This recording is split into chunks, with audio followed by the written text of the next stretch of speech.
шүүмжлэхгүй хүн гэвэл одоо тэгэл нийтд нь авахд одоо ингээл ихэнх охтууд шивээс мэвэстэй л шүү дээ. Шивээс зээлгээл хүмүүжлэг болчихж байгаа юм. Одоо Америкчууд бол тэр жигтэй хүмүүжлэггүй шааж ин дээ. Хөр тэр ямарч хүмүүжлэггүй шааж. Ямар хүмүүжлэггүй өстэй.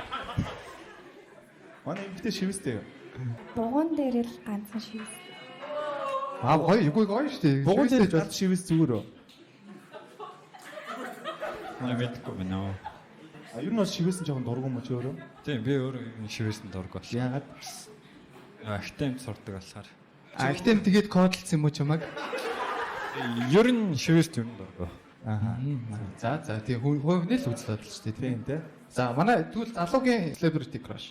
Йоо, модель топ хот гэрлэгч. Оо. За од гэрлэг шивэстэй байл яах вэ? Боломжгүй баха. Үгүй чиний хувьд боломжгүй юм уу? Од гэрлэгчийн хувьд боломжгүй юм уу? Од гэрлэг Миний бодол ах л та. Од гэрлэг шивэстэй байвал чи бол үгүй гэх юм биш те? Тийм үү? Зүг үү? За үгүй. Вау, яар сонирхолтой. Одоо энийг үзэж байгаа шивэсцэн залуучууд энэ ямар зүг юм бэ? Ойлгож байна.